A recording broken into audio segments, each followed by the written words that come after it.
और ये फरियाद भी हैं परम आदरणीय डॉक्टर उत्तम चंद शास्त्री जी के बेटे हैं, और पुलिस में आपको पता है इस समय डीआईजी और अपने कर्म का निर्वाह भी कर रहे हैं और समाज सेवा में भी लगे हुए हैं।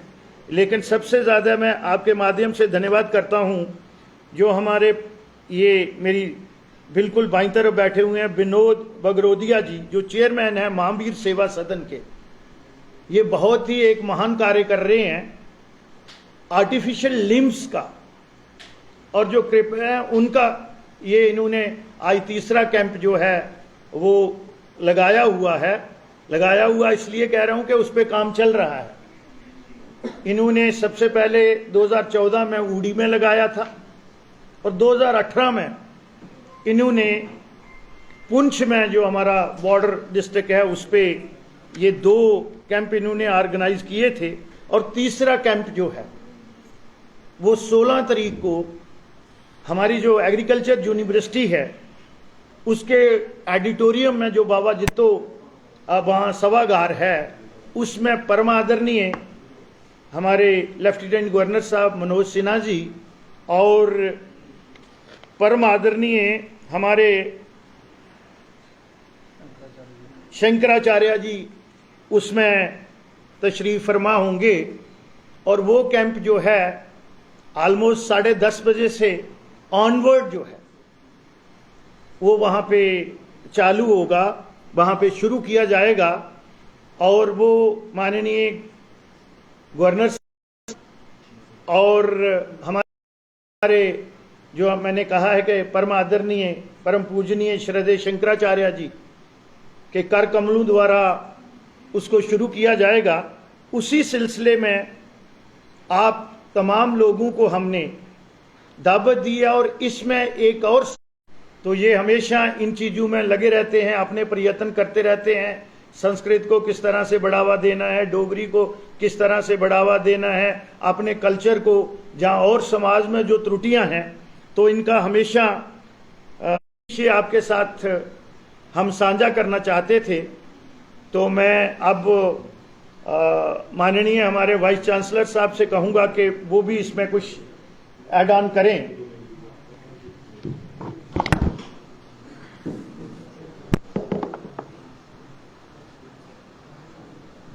15 जनवरी 2022 मेरे लिए एक विशेष दिन था।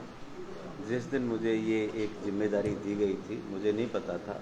बसौली में चूड़ामणि संस्कृत संस्थान में कार्यक्रम रखा गया था और वहीं घोषित किया गया कि 1 साल के लिए आप इस कार्यक्रम के अध्यक्ष होंगे। और विशेष इसलिए भी है कि 15 जनवरी को मेरा जन्मदिन था और पूरे संस्कार के साथ, संस्कृत के श्लोक और उच्चारण के साथ वहाँ मेरा जन्मदिन जो है मनाया गया। वो विशेष जन्मदिन मेरे जीवन का था।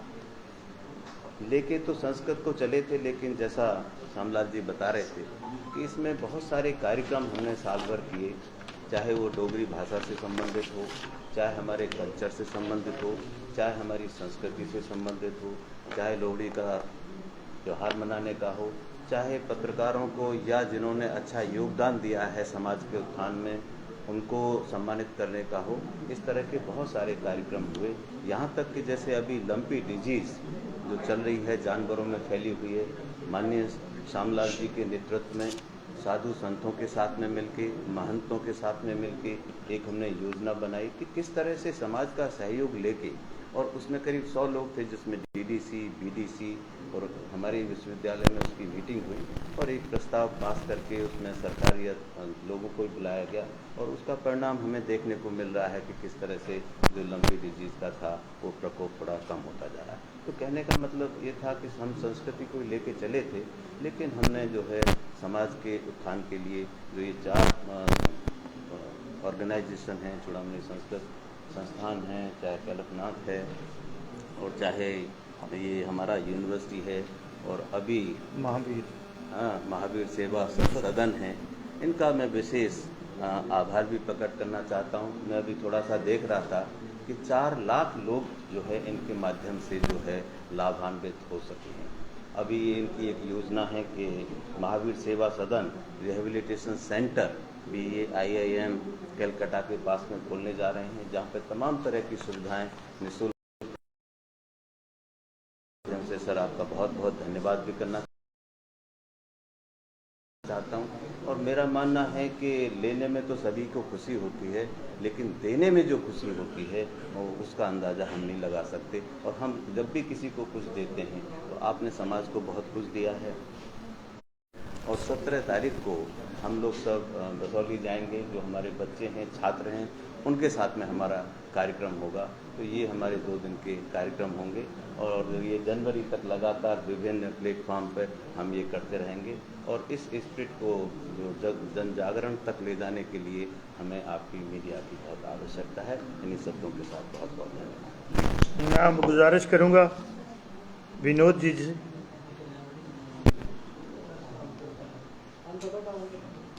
इसी पूरा कर लो।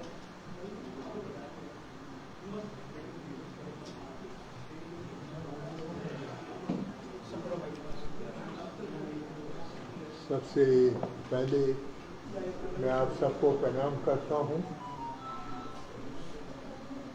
हम अपनी सेवा चालू करने के पहले या किसी भी प्रोग्राम के पहले हमारी एक भावना गीत है, उसकी केवल 2 पंक्तियां मैं सुनाना चाहूँगा। भावना दिन रात मेरी, सब खुशी संसार हो। हम इसी भावना से पूरे देश में आज 37 साल से ये कार्य कर रहे हैं। हमने पहले दिन, जिस दिन ये कार्य चालू किया था, ये सेवा आश्रम चालू किया था, उस दिन हमने ये निर्णय लिया था कि हमारी सारी सेवाएं निःशुल्क होंगी। हम जिंदगी में जहां तक पॉसिबल है, हम 1 पैसा भी किसी से नहीं देंगे। इसी भावना से आज हम 37 साल में हमारी जो भी डिफरेंट टाइप की सेवाएं हैं, उसमें करीब 4 लाख लोगों को हमने सेवाएं दी हैं। सर ने बताया कि ये तीसरा कैंप है और इस तरीके से हमने देश विदेश में करीब 400 कैंप से ज़्यादा अभी तक किए हैं। इसमें देश के बाहर भी नेपाल, मलेशिया, सिंगापुर, मोजाम्बिक, सिसलिस, इन सब देशों में रेगुलर हमारे कैंप होते हैं। और भी बहुत से देशों से निमंत्रण आया हुआ है। किंतु जब हम सोचते हैं हमारे देश में इतनी बड़ी रिक्वायरमेंट है और इतनी दरकार है, तो हम सबसे पहले अपने देश को जितने लोगों को सेवा दे सकते हैं, ये देना चाहते हैं। शक्ति साहब ने कहा कि ये सेवा देनी है, तो हम आपके बीच में, हमें तो सेवा का एक आनंद आता है, एक शौक है, एक जुनून है कि हम कैसे सेवा ज़्यादा से ज़्यादा लोगों की करें। तो ये जब हम सेवा कर रहे थे तो करीब 15 डॉक्टर भगत हैं अहमदाबाद में, पोलियो फाउंडेशन के चेयरमैन, हमारे मित्र हैं, उनसे डिस्कस किया। वो इस तरह की सेवा अहमदाबाद में दे रहे थे। उनके 2013 में हमने एक इस सेवा को चालू को भी हम ट्रेन करेंगे कि आप अपने बच्चे को कैसे रखें। जो बच्चे बोल नहीं सकते हैं, चल नहीं सकते हैं, जिनको रंग का भेद नहीं मालूम, हम उन बच्चों को बोलना चलना। आज कलकत्ते से अमृतसर अपने ट्रक ले जाते हैं और हाथ पांव लगा के आप कुछ भी कर सकते हैं। पांव लगा के आर्टिफिशियल हिमालय की चोटी के ऊपर 5 आदमी चले गए, पेशेंट्स आने लगे। तो हमने अपना आई डिपार्टमेंट लगाया। उसके बाद देखा कि गांव में ज़्यादा जरूरी है इसकी, तो हमने एक एम्बुलेंस वैन बनाई है। सर कल आपके बस में जाएंगे, उसके अंदर हमारी मशीनें फिटेड हैं और हमारे डॉक्टर्स कलकत्ता से आते हैं, जिनको कि ऑन स्पॉट वो आँखों को चेक करेंगे और उनको जो भी पावर के स्पेक्स दरकार हैं उसको ऑन स्पॉट दिया जाएगा। एवरेज में हम करीब 75-80% स्पेक्स ऑन स्पॉट दे देते हैं। बैलेंस जो स्पेक्स है जिसकी हमारे पास उस साइज के स्पेक्स नहीं होते हैं वो हम लिस्ट लेके 1-1.5 महीने के बाद डेट दे देते हैं, उस डेट को आके स्पॉट से ले जाते हैं। इस तरीके से ये हमने चालू किया।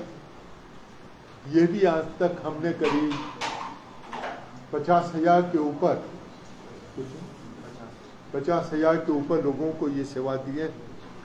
और एवरेज में हर कैंप में, जैसे बसोली भी जो कैंप है, तो मैंने पार्षद साहब को कहा हमारी इच्छा रहती है कि हम एक दिन में 400 से 500 लोगों की चेक करके दें और हमारा ज़्यादा ध्यान बच्चों के ऊपर है।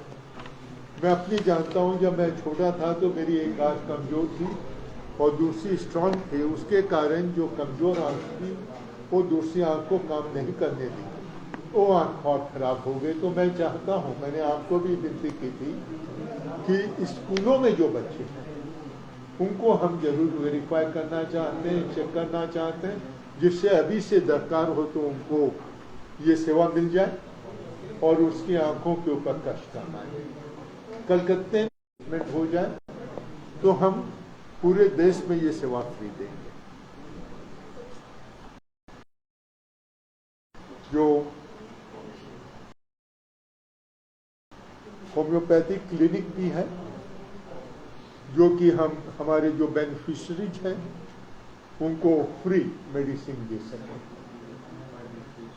ये पर डे करीब हम 200 लोगों, मेरे लोग यहाँ जब तक लास्ट पेशेंट होगा जिसका हमें फॉर्म बनाना है वो रात में 10 बजे या सुबह 6 बजे वो कंप्लीट करके जाएंगे। हम कहीं भी एक पेशेंट जो आ गया, जब तक कि हम वाइंड अप नहीं करते हैं पार्षद साहब, उसकी हम सेवा दे के जाएंगे। ये बस मैं आप लोगों को कहना चाहता था, ये हमारा तरीका है, इस तरीके से हम सेवा देते हैं।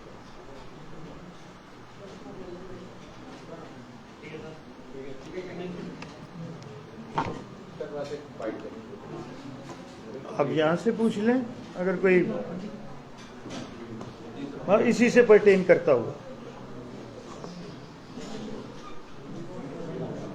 ह्यूमैनिटी से जुड़ा हुआ और सेवा भाव से है ना, यहाँ कोई और नहीं जी। बाकी सर वहाँ पर ये अभी ठहर जाओ अभी बाहर ही लगाना था ना आप लोगों ने।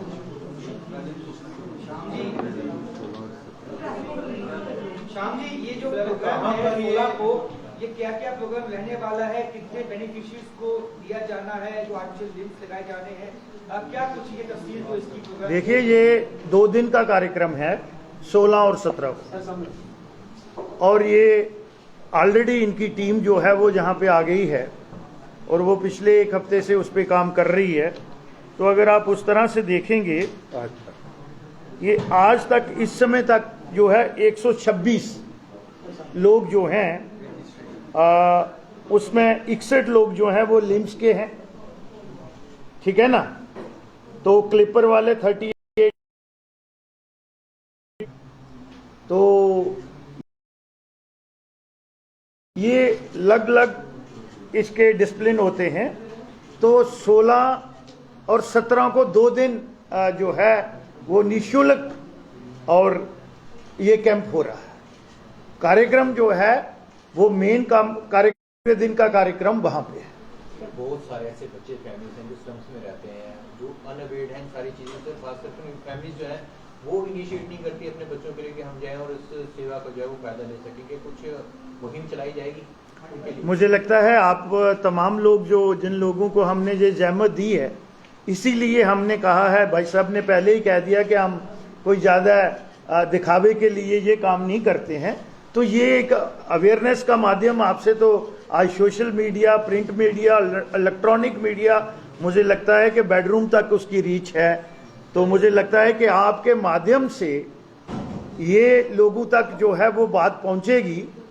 आप मीडिया जो है वो ब्रांड एम्बेसडर होगा तो फिर इस किस्म के कैंप जो हैं, भाई साहब को गुजारिश करेंगे, शक्ति पाठक जी यहाँ पे हैं, तो जहां जहां से भी रिक्वायरमेंट आएगी तो इन्होंने बता दिया है कि हमारे कितने प्रोटोकॉल हैं और कौन कौन सा हम करते हैं। और खासकर पोलियो वाला, पोलियो को पेशेंट जो है वो कहते हैं, हमारे यहाँ मेडिकल साइंस में भी कहते हैं कि ये ठीक नहीं हो सकता, लेकिन भाई साहब ने, आपने सुना है कि हम आर्टिफिशियल लिम्स भी लगाते हैं। और आज आप देखते हैं नेशनल मीडिया पे भी और दूसरे पे, और मैंने भी जब मैं हेल्थ मिनिस्टर था 2-4 पेशेंट को गांधीनगर में ये ट्रायल बेसिस पे रखा था, वो चलने के काबिल बन गए थे। तो मुझे लगता है आज साइंस और टेक्नोलॉजी बड़ी एडवांस है, आपके माध्यम से ये पूरा प्रसार होगा। कुछ फैमिलीज ऐसी हैं जो मिसयूज करती हैं, ऐसे बच्चों को भीख मांगने के लिए भी इस्तेमाल करती हैं, ऐसे क्राइम सीन में वो आते हैं, क्या उनके लिए भी, क्योंकि पाठक सर खुद डिपार्टमेंट में रहे हैं, अच्छे से जानते हैं सारी चीज़ों को, क्या उनको आइडेंटिफाई किया जाएगा? कुछ लोग जो रोकते हैं खासतौर पर, मुझे लगता है आज हम इस इशू को डिबेट नहीं करें, ये बहुत बड़ा एक समाज में बात ले जाने वाली बात है, तो इसको हम उन चीजों के साथ नहीं, वो तो स्टेट सब्जेक्ट है। यहाँ की